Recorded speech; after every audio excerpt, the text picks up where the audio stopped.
இல்லைன்னா அவன் இந்த காசை எடுக்க மாட்டான். அந்த காசு அவன்கிட்ட போவாது.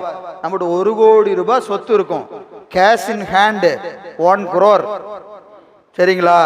ஆனா கோயிலுக்கு 10,000 ரூபாய் கொடுத்தா அது மட்டும்தான் புண்ணியத்தில் ஈட்டின காசு, சரிங்களா? கோயிலுக்கோ அடியாருக்கோ திருப்பணிக்கோ ஏதோ ஒரு நல்ல காரியத்துக்கு அந்த பணம் செலவானா அது என்னது? புண்ணியத்தினால் ஈட்டப்பட்டிருக்கிறதுன்னு பொருள். நம்ம பெருமைக்கு போய் என்ன செய்வோம்? 1 லட்ச ரூபா செலவு பண்ணுவோம். நம்ம பெருமைக்கு போய் 1 லட்ச ரூபா செலவு பண்ணுவோம். கோயிலுக்குன்னு கேட்டால் 10,000 ரூபா கொடுக்கறதுக்கு என்ன செய்வோம்?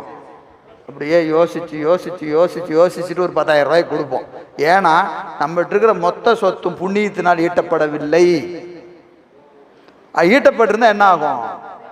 அப்படியே போகும். இன்னொரு உதாரணம், இப்போ பாவத்தினால் ஈட்டப்பட்ட பணம், பிறரை துன்புறுத்தி பாவத்தினால் ஈட்டப்பட்ட பணம் நம்மை துன்புறுத்தி நம்ம கையை விட்டு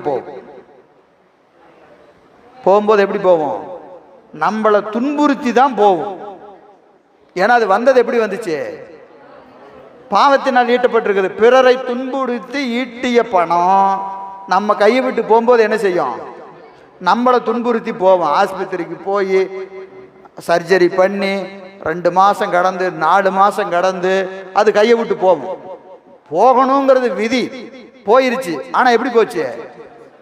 துன்பப்படுத்தி போகும். நம்மகிட்ட இருந்து போகும்போது என்ன செய்யும்? துன்பப்படுத்தி போகும். புண்ணியத்தினால் ஈட்டப்பட்ட பணம் நம்மை மகிழ்வித்து நம்ம கை விட்டு போகும்போது நமக்கு ஒரு மகிழ்ச்சி இருக்கு. ஒரு திருப்பணி கொடுக்குறோம்னு வச்சுக்கங்க, கொடுக்கும்போது நமக்கு ஒரு மகிழ்ச்சி இருக்கா இல்லையா?